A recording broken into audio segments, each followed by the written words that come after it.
Ouais, moi j'ai écouté longuement son discours, j'aime bien l'écouter. Leur discours, c'est du fric, c'est tout. Ils n'ont rien à foutre de la santé, c'est du fric. Alors, moi je parle sur le département, je travaille au CHU.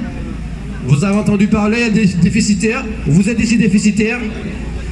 Si vous êtes ici déficitaire, nous sommes doublement déficitaires parce que nous avons le transport, il faut chiffrer. Tout est plus cher et tout sort d'ici. Tout sort d'ici. Alors on n'est pas des enfants gâtés. Alors la conjoncture qui est différente, c'est parce que dans mon département, on a tous les risques du monde, sauf la neige qui ne tombe pas. On a tous les risques du monde, sauf la neige qui ne tombe pas. Ici, à l'Hexagone, je dis en France métropolitaine, vous n'avez pas tous les risques. Nous, on a tous les risques. Je vous donne un seul exemple qui va vous peut-être parler sur le service d'urologie dont nous sommes très touchés sur l'île de la Martinique, comme la Guadeloupe, comme la Réunion, comme Saint-Pierre-Miquelon, comme la Guyane, par les pesticides. Ici, touchés aussi, mais un peu moins. Quand les chlordécones, pour dire. Sur lequel Macron a menti. Ah oui, mais il ment toujours, parce qu'aujourd'hui, il le déverse en Afrique. Il le déverse en Afrique. Ou que les hommes comme les femmes sont touchés, ou que les cancers sont détectés dès au plus jeune âge,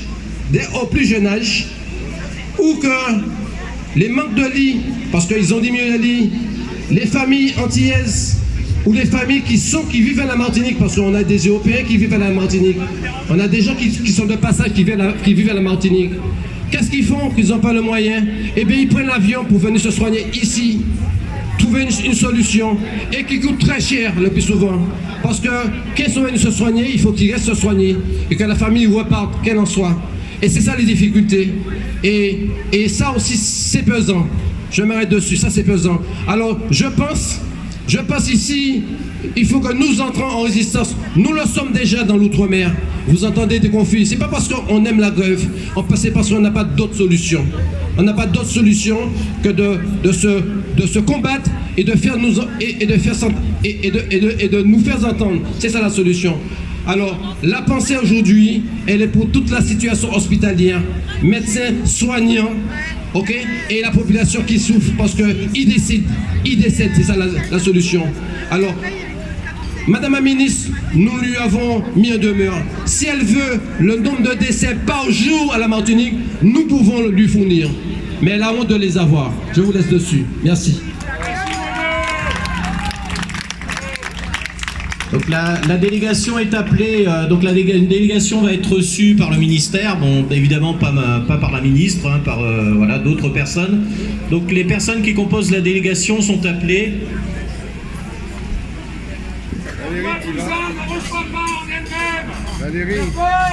Donc merci aux organisations syndicales, donc vous êtes attendus vers le plano Agir.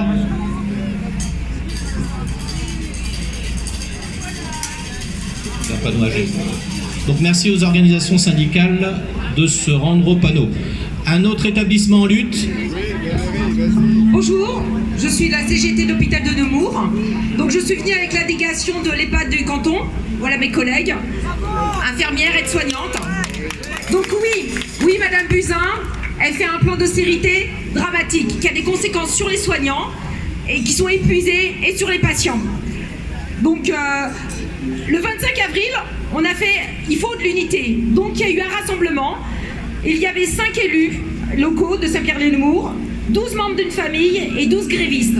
Et ensemble, ils ont dit « Il faut du monde, il faut embaucher ». Donc la revendication, c'est 8 embauches d'agents, 2 infirmières, 4 aides-soignantes, 2 ASH, une secrétaire. C'est des postes qu'il nous faut. Ils ont fermé des ULCD pour mettre ces mêmes patients maintenant dans des EHPAD qui ne sont pas adaptés. Donc les soignants veulent soigner, mais comment soigner avec une infirmière pour le matin, 60 patients? Comment soigner avec 2 aides-soignantes l'après-midi? C'est impossible. C'est les toilettes à la chaîne. C'est des relations qui n'ont plus humaines. Donc maintenant on dit stop. L'infirmière, elle remplace la cadre qui doit être sur 2 établissements à 2 villes différentes. Elle doit servir aussi pour les secrétaires. Elle doit répondre aux familles. Elle doit faire une série de piqûres. Elle n'a plus de relation de soins. Donc les soignantes qui est là, dit comment on peut faire une relation, comment faire une toilette avec l'aide à la marche, comment aider à manger avec 2 l'après-midi, c'est impossible. Donc Madame Buzyn, on dit non à son plan Buzyn, il faut des moyens humains et financiers. Embauche, on ne peut pas, à ce qui répond à nos revendications, on ne peut pas dire effectif en fonction de l'activité. Non, il faut embaucher aides-soignantes, infirmières, il faut des ouvriers qualifiés, il faut des brancardiers, il faut des techniciens de labo, il faut des médecins, il faut des secrétaires médicales. Donc c'est pour ça que le sens de cette journée aujourd'hui, c'est unité de tous les hôpitaux, unité de tous les services, EHPAD, urgence, bloc, SSRG, médecine, donc, et unité contre le plan Buzyn. Elle ne passera pas. Donc c'est un point d'appui aujourd'hui. Il y a délégation de tous les pays, mais en septembre, il faut que ça pète, il faut que ça... Il y a l'unité. Et maintenant, il faut nous ouvrir nombreux. Il faut venir avec nos collègues en septembre. Voilà.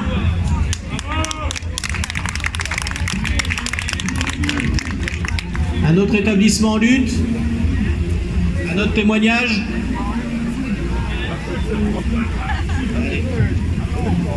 La France est un pays riche et notre gouvernement a le devoir de faire en sorte que les services publics fonctionnent correctement. C'est un devoir et c'est un droit que nous, citoyens, on a. Donc le gouvernement devrait, en priorité, peut-être faire tout ce qu'il faut pour la santé. La santé, c'est le bien le plus précieux que l'on a. Si demain, quelqu'un, moi ou quelqu'un d'autre, a son enfant qui se blesse, qui a une hémorragie, et vient à l'hôpital, on lui dit ah non madame, désolée, on a déjà d'autres urgences, on ne peut pas prendre votre enfant, et qu'il meurt. Eh bien, ce sera notre responsabilité à nous, patients, parce que nous ne serons pas bougés, nous n'aurons pas lutté aux côtés des gens qui travaillent dans les hôpitaux. C'est à nous aussi de venir et de dire que nous exigeons que l'hôpital public soit un service qui marche correctement. On doit pouvoir compter, nous citoyens, sur l'hôpital public.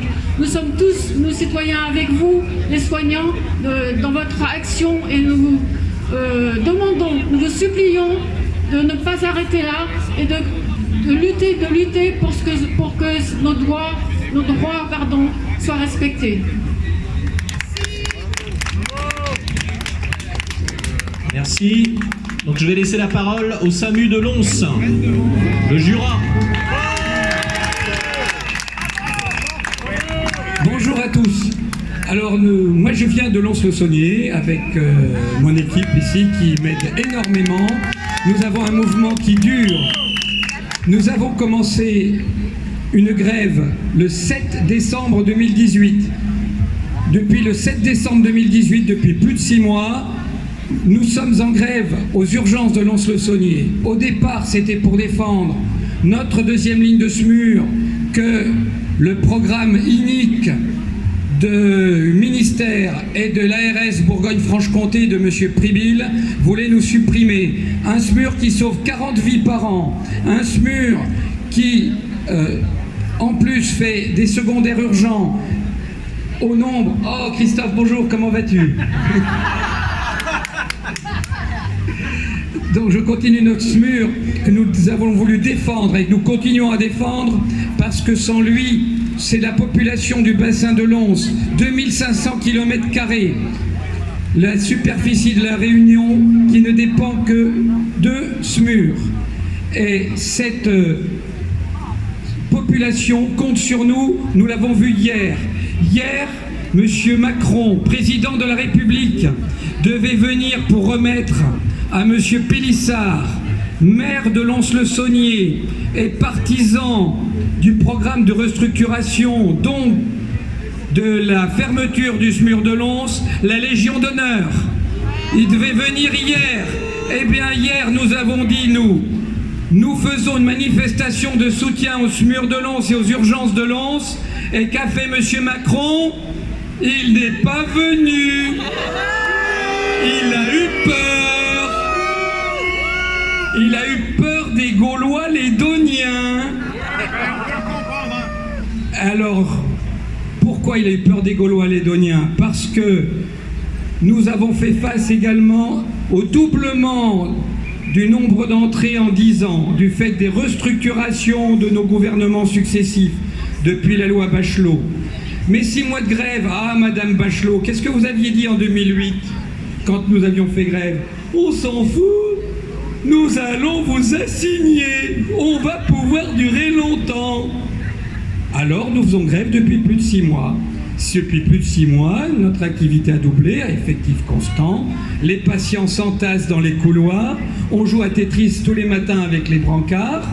C'est un jeu marrant, je vous promets. C'est très bien, les patients sont très serrés les uns contre les autres. Pour les épidémies, c'est du top.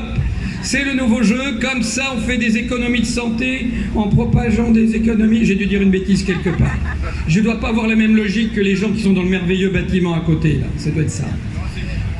Alors, un jour d'épuisement, parce que quand il manque un infirmier, eh ben c'est les copains qui le remplacent. C'est les copains qui le remplacent, mais qui ne sont pas payés. Le compte d'heures, c'est magique. La nouvelle forme de l'esclavage. On vous le met au compte d'heures. On vous le rendra peut-être un jour. Alors, au bout d'un moment, les personnels n'ont pas plu. Ils ne pouvaient plus remplacer.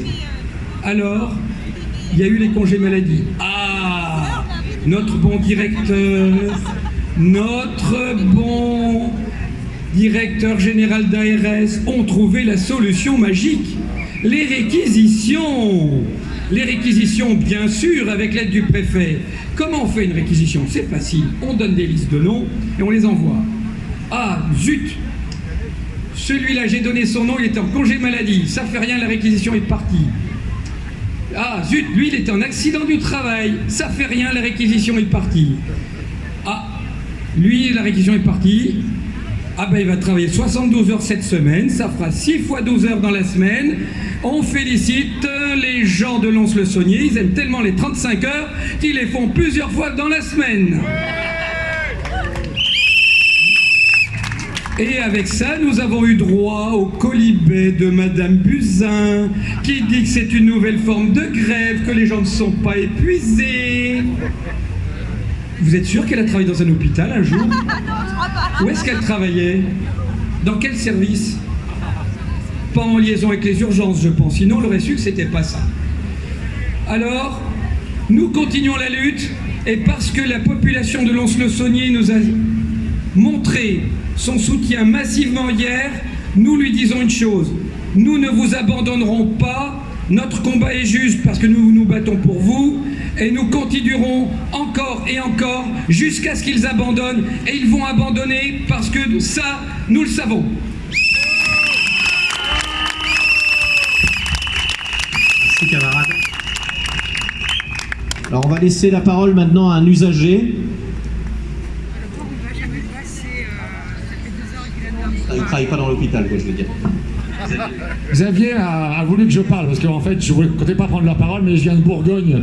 Beaucoup de gens me connaissent. Moi, je suis ami de Céline Boussier, qui a révélé la maltraitance à Auch contre les enfants victimes de violences. Je suis ami de plein de gens qui luttent à l'hôpital, mais aussi dans d'autres domaines, parce que j'ai arrêté mon travail d'instituteur très tôt pour m'engager pour la planète, le social, l'environnement, la paix, parce qu'il y a urgence pour tout ça. Je suis en colère millénaire contre ceux qui nous gouvernent, qui nous prennent pour des serpillières. Voilà, on est là, donc on doit se lever parce qu'il y en a marre de ceux qui nous gouvernent, qui s'en mettent plein les poches, qui pratiquent la corruption, qui ne s'étonnent pas après qu'il y ait l'abstention. 49% de gens ne sont pas allés voter pour l'Europe. Et donc moi je réclame pour tous les soignants, par exemple, qu'ils aient tous des salaires de députés européens, 8 000 € par mois. Ils le méritent, eux. Ils le méritent, avec les avantages qui vont avec. Parce qu'il y en a marre d'être gouvernés par des gens, des élites, qui s'en mettent plein les poches, pendant que tous ceux qui sont là, des millions de gens triment, crèvent, se suicident. Moi je suis vraiment en colère millénaire contre tout ça. Il y en a ras-le-bol. On doit vraiment tout changer, comme disent les Algériens, les Soudanais. On doit se révolter, et donc je suis pour une grève générale d'un mois en France, dès septembre, dans tous les domaines, pour mettre à terre Macron et son monde. On est gouverné par les criminels. Bravo aux soignants, tenez bon, on est avec vous. Merci ma Céline. Merci Xavier. Oui, on est tous des usagers, évidemment, hein, je réponds à la camarade, mais bon là, comme il ne travaille pas à l'hôpital, Est-ce qu'un autre établissement veut faire un témoignage? Oui. Donc le SMUR de Pithiviers. Bonjour, moi je suis Patrick, je suis aide-soignant à Pithiviers, dans le petit hôpital de proximité. Actuellement, nous sommes en grève depuis jeudi dernier. Faute d'effectifs, c'est récurrent, nous manquons de 7 infirmières et la direction ne veut pas recruter ou ne recrute pas, ou a du mal à recruter, nous ne savons pas. Nous sommes en manque d'effectifs de médecins, aussi nous travaillons avec des médecins vacataires qui ne connaissent pas du tout le service, et ce qui occasionne des mauvaises prises en charge et des délais d'attente très importants. On garde des patients dans les services des lits-portes, voire 15 jours, parce qu'il manque des lits en aval, ce qui fait des patients hospitalisés dans les services des box des urgences, ce qui occasionne des parties sans attente et une mauvaise prise en charge des patients. Actuellement, la direction ferme les yeux. Nous, du coup, on se reviffe. Le personnel ne revient pas sur la base du volontariat, il est assigné. Il y a un burn-out, du coup, voilà. Donc les urgences actuellement travaillent avec 2 infirmières. Hier soir, c'était une au SMUR et aux urgences avec une intérimaire. C'est-à-dire que les urgences tournaient avec une infirmière et une aide-soignante. C'est déplorable, mais c'est comme ça, nous n'avons pas le choix. Là, aujourd'hui, les médecins gardent les patients dans les urgences, faute de lit, et c'est la galère pour mes collègues qui sont au travail aujourd'hui. Je les ai eu au téléphone, ils n'arrêtent pas de courir. Donc, on continue le combat et on va taper du poing. On est très fort. J'espère qu'on va être très solidaires. Merci. Merci. Donc, des enseignants de Paris 13 qui souhaitaient donner un petit message de soutien.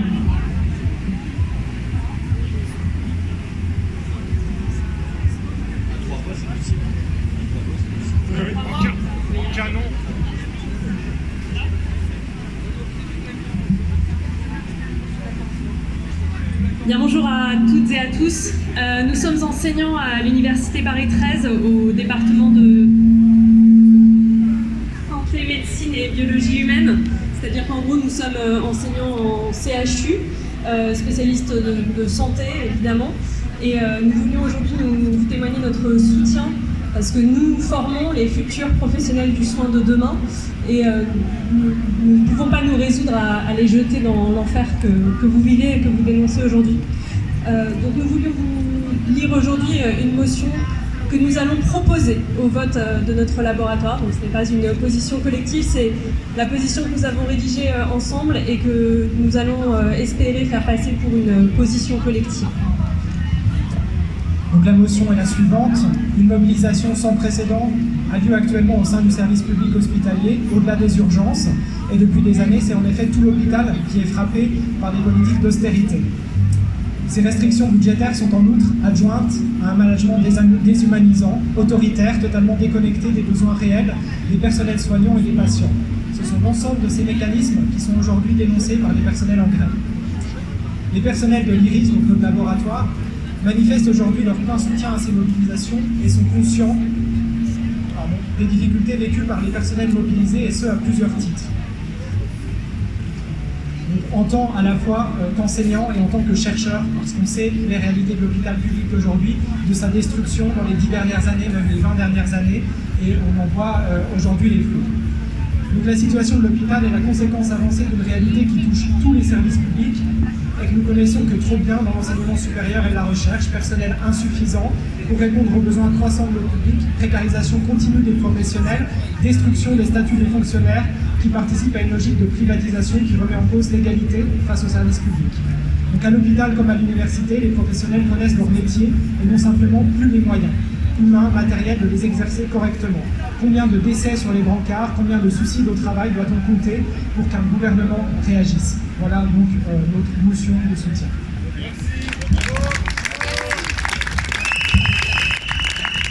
Camarade de Pithiviers voulait rajouter quelque chose. Je voulais rajouter aussi que nos infirmières sont aussi laborantines, parce que le laboratoire ferme à partir de 17h la semaine et le week-end il est fermé.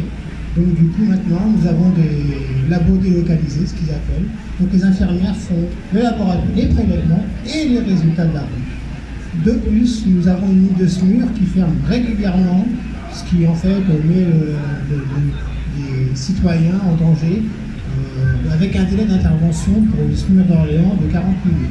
Donc sur un arrêt cardiaque, ce n'est pas la peine de venir pour faire un papier bleu.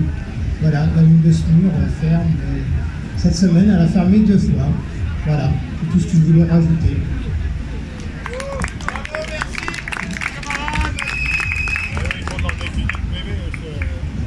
Alors, merci, bonjour et bon après-midi à tout le monde.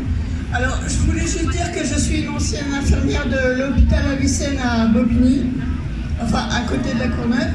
Mais il faut savoir qu'on avait entre 100 et 150 personnes par après-midi et que malheureusement on n'était pas plus de 10 et on ne pouvait pas assurer. Voilà, donc c'était pour dire que franchement il faudrait que le gouvernement il investisse dans les hôpitaux et qu'il nous donne plus de moyens. Voilà. Merci.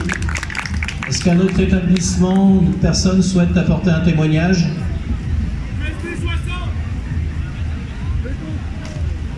Bonjour, moi je voudrais parler au nom de l'organisation Femmes Égalité qui existe depuis 1987 et en tant qu'organisation qui accompagne les luttes des femmes des couches les plus populaires, nous avons accompagné depuis des années les luttes pour la sauvegarde du service public. Nous avons accompagné des luttes qui se sont produites les dernières années autour des conditions de travail, de salaire dans les EHPAD. Et c'est pour ça aussi que nous sommes là aujourd'hui. Nous avons des adhérentes qui sont soignantes, qui travaillent dans des EHPAD, qui travaillent dans des crèches. Et c'est vrai ce qu'a dit la camarade de l'USAP tout à l'heure. En tant que femme, donc organisation qui au contact de femmes, souvent d'ailleurs aussi en situation monoparentale, nous savons que leur première action quand elles ont un problème ou que leurs enfants ont un problème, c'est d'aller aux urgences. Et nous savons aussi qu'une bonne partie de ces femmes qui ont souvent des salaires modestes n'ont pas de moyens de transport. Donc c'est indispensable pour elles d'avoir de la santé de proximité, d'avoir des hôpitaux de proximité. Donc nous sommes complètement convaincus depuis le début de ce mouvement, de l'importance de ce mouvement. Et nous étions samedi, c'était quel jour? Non, la semaine dernière, je crois jeudi, dans la rue, aussi avec les soignants, avec les urgentistes. Et des négociations ont commencé, il y a des choses qui ont été lâchées déjà, mais ce n'est pas suffisant, bien sûr que ça n'est pas suffisant, bien sûr qu'il faut des augmentations de salaire, et bien sûr qu'il faut que ce mouvement s'étende et que voilà, qu'il y ait une unité, il y a déjà une intersyndicale, c'est déjà très très bien, c'est magnifique, et il faut que ça s'étende à tous les soignants, mais il faut aussi que les usagers rentrent dans la lutte. Voilà, donc on va continuer, nous, à vos côtés de toute façon, voilà, et il faut que ça continue, bien sûr, ne lâchez rien, ne lâchez rien. Voilà, on est avec vous. Merci. Un autre établissement, une autre personne ?